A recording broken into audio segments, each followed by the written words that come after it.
Muito bom dia, chegamos nessa sexta-feira então, 14 de outubro, onde o mundo está mix, bolsas da Europa subindo, índices futuros americanos caindo, commodities também caindo. Falando em commodities, o preço do gás negociado na Europa, aquele TTF que eu já expliquei aqui, ele caiu já 56% do topo do preço em agosto, mas ainda está subindo 86% no ano de 2022, tá? Porque a importação de gás natural liquefeito, principalmente dos Estados Unidos, está maior do que esperava e os estoques na Europa também acima de 90%, dão uma certa tranquilidade para o inverno que está chegando, e há quem diga que pode ser menos rigoroso o inverno, mas de qualquer maneira é bastante preocupante, porque se a situação e o imbróglio com a Rússia se mantém, a gente sabe que suas políticas europeias que criaram uma dependência imensa do gás russo, e agora eles estão nessa situação delicada. Mas ontem saiu o dado mais importante, que foi de inflação dos Estados Unidos. Veio 8,2% de alta no mês de setembro anualizado, tá?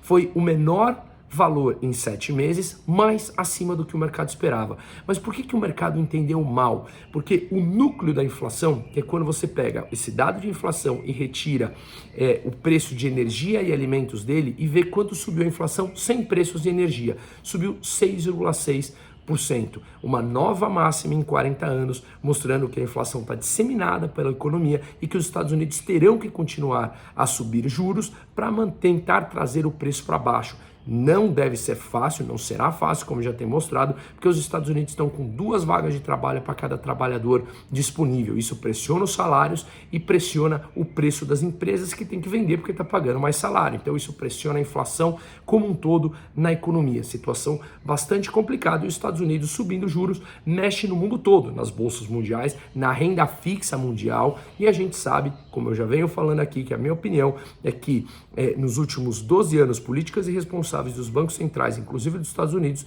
trouxeram a essa situação em que eles colocaram trilhões de dólares numa economia, e isso invariavelmente leva à inflação.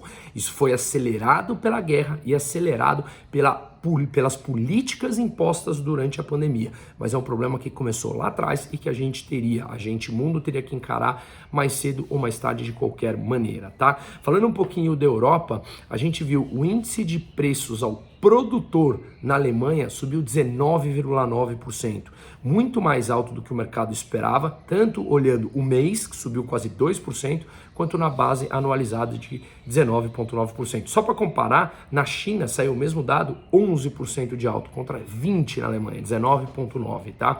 E outro dado também é que a Europa divulgou um dado, e o déficit comercial no mês de agosto foi de 51 bilhões de euros. O que é isso? Ele importou muito mais do que exportou. O que ele importa, os preços subiram muito, basicamente por conta de energia por lá, e aí eles estão apresentando um déficit muito grande na sua balança comercial. Se levar em consideração, para efeito de comparação, os 8 primeiros meses do ano passado, o déficit tinha sido 124 bilhões, para esse ano foi 228 bilhões. E a Polônia, um novo recorde, inflação de 17,2%, a máxima desde 96, tá? No Brasil hoje tem IBCBR, que é a prévia do PIB, e dados do setor de serviços. E o preço médio dos alimentos nos supermercados no Brasil caiu 10%. Leite longa-vida caiu 16%, óleo de soja 12%, feijão caiu 10%, açúcar caiu 2%, arroz caiu 1%, enquanto no mundo seguem subindo. Na China, inflação de 2,8% na base anualizada,